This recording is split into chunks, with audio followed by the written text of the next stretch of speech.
Hello, మన most awaited mac and cheese with corn sauce చేసుకుందాం. ముందుగా green chillies, red and yellow, ఇంకా green capsicum, broccoli, garlic and mushrooms కూడా తీసుకున్నాను. ఇవి స్వీట్ కార్న్ అనమాట. 2 స్వీట్ కార్న్ ఉడకపెట్టుకొని అట్లా కట్ చేసుకొని మిక్సీ వేసుకొని ఇలా పేస్ట్ లాగా చేసుకోవాలి. పేస్ట్ లాగా చేసుకుని దాన్ని పక్కన పెట్టుకొని మనం ఇప్పుడు పాస్తా ఉడకబెట్టుకుందాం. వాటర్లో సాల్ట్ ఇంకా ఆయిల్ వేసుకొని ఆ వాటర్ బాయిల్ అవుతున్నప్పుడు దాంట్లో ఎల్బో పాస్తా, మనం మ్యాకరోనీ అంటాం కదా, అవి వేసుకొని శుభ్రంగా ఉడికిచ్చేసుకోవాలి. వైట్గా అయ్యి మెత్తబడాలన్నమాట. అలా ఉన్నప్పుడు మనం స్టవ్ ఆఫ్ చేసుకొని దించుకోవాలి పాస్తాని. అప్పుడే మన సాస్ మొత్తం పాస్తా లోపలికి బాగా వెళ్తుంది.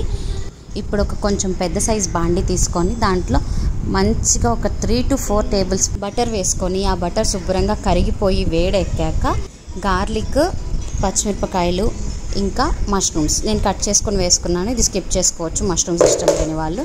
ఇవి బాగా సాటే చేసుకొని ఫ్లేక్స్ ఇంకా ఆరిగానో వేసుకొని కలుపుకోవాలి. తర్వాత మనం కట్ చేసుకున్న వెజిటేబుల్స్ అన్నీ వేసుకొని బాగా కలిసేలాగా క్రంచీగా ఉండేలాగానే సాటే చేసుకుంటూ కలుపుకుంటూ ఉండాలి. వెజిటేబుల్స్ మెత్తబడితే మాత్రం అసలు బాగోదు. అవి ఎంత క్రంచీగా ఉంటేనే అంత బాగుంటుంది. మధ్యలో కాస్త పెప్పర్ పౌడర్ వేసుకోవాలి.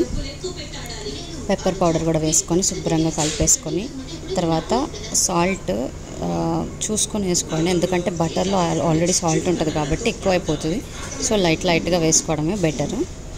సాల్ట్ వేసుకున్నాక నీట్గా కలిపేసుకొని కొంచెం వాటర్ లీవ్ చేస్తాయి మనం సాల్ట్ వేసుకున్నాక. సో ఆ వాటర్ కూడా పోయేలాగా కలుపుకోండి. మూత అయితే పెట్టుకోవద్దు, విడిగానే కలుపుకోవాలి. ఇప్పుడు మనం ప్రిపేర్ చేసుకున్న స్వీట్ కార్న్ సాస్ అన్నమాట, అది అందులో కలిపేసుకుని కన్సిస్టెన్సీకి సరిపడా కొన్ని నీళ్ళు పోసుకోవాలి. ఈ కార్న్ సాస్ వేసుకున్నాక అది ఉడికిన కొద్దీ కాస్త థిక్ అవుతూ ఉంటుంది. సో ఎక్కువ వాటర్ వేసుకొని కలుపుకుంటే బెటర్. తర్వాత oregano, mozzarella cheese, normal cheese అయినా పర్వాలేదు, మోజరెల్లా చీజ్ అయితే సాగుతుంది.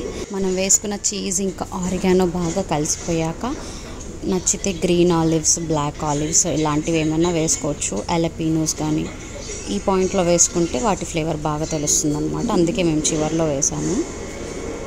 ఇవి కూడా వేసుకొని బాగా కలుపుకొని మనం రెడీ చేసుకున్న పాస్తా ఇలా మెత్తగా అవ్వాలి. వైట్గా అయిపోయి మెత్తగా అయినప్పుడు పాస్తా రెడీగా ఉన్నట్టు. సో ఈ పాస్తా మొత్తం సాస్లో వేసుకొని కలిపేసుకోవాలి.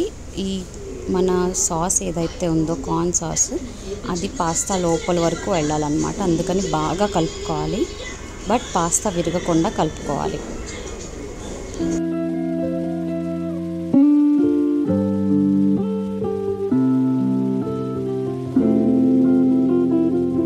పాస్తాలోకి బటర్ టొమాటోస్ చాలా టేస్టీగా ఉంటాయి.